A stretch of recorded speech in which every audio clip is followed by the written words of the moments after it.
Well, hi everybody and welcome back to Apple Cottage. This is Sandy and I am Suburban Homesteader, Wyoming. And gardening together is usually done in the morning. And I am going to show you some clips of things I did today in the gardens. But I want to talk to you about gardening on the wild side. Now, I have certificates of habitats, so that I have different areas in my yard that are not just for us personally, but they're for bees and birds and small animals and reptiles and snakes. And one of those places is over here. And this is gardening on the wild side. Now the other place that I have in the springtime is up in the food forest. Now in the food forest in the spring, hundreds of tulips come up. And I won't let Joe mow or weed eat at all until they're completely done with their cycle. And so depending on how much rain we have, that part on that hillside, when we go to weed eat the first time, it can be 18 inches high. But it's a really great habitat for small creatures.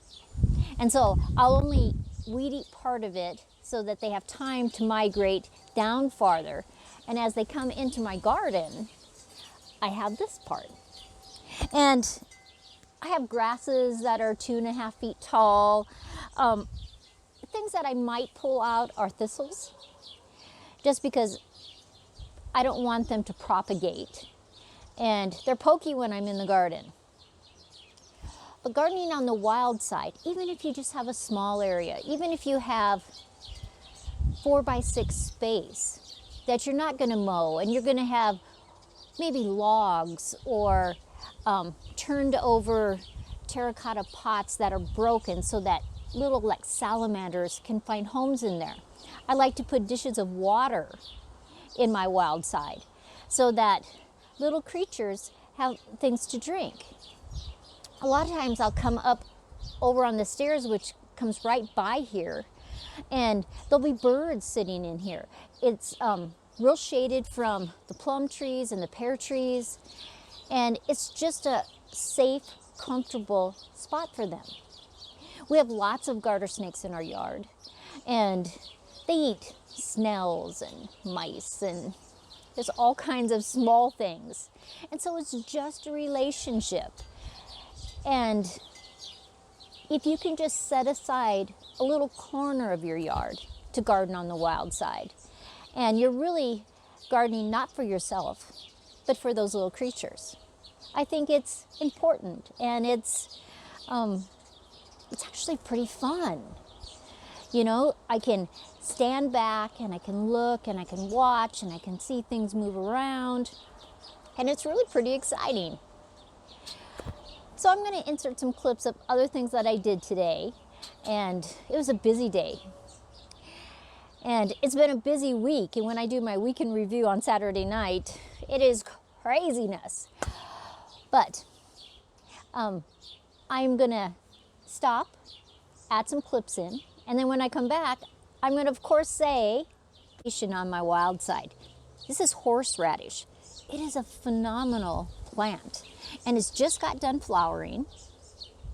And you can see in the background, it's right by my pathway.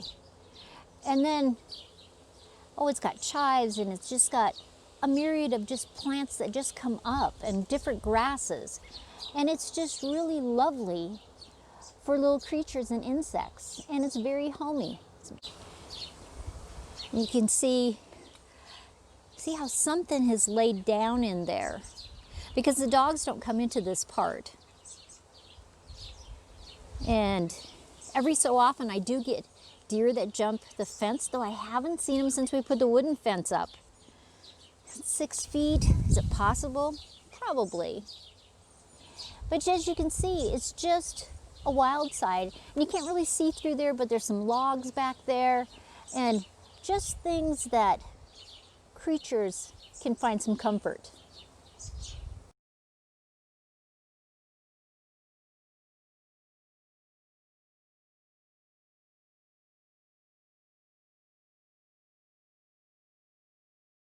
Not be able to tell what that is, but it's actually rice growing. I'll keep it really moist and wet. Some of it's about 5 inches tall, and so we'll see if I get rice this year. I planted a few kale plants too, so I can juice and make some kale chips, things like that. I think I have probably 12 of them here. Planted about 20 cabbages. This area gets sun, a lot of sun, until about 2:30 in the afternoon, and then it doesn't. And this is part of the area that we had to dig up when we were doing our retaining wall. And so I planted them. They look a little limp, but I did water them good. And by morning, they'll be all perked up. Always like, subscribe, share with the world. This is Sandy at Apple Cottage, and I am Suburban Homesteader, Wyoming. I'm also making merchandise. They tell me that's what I'm supposed to do. Some t-shirts and some cups. Who knew? See you again.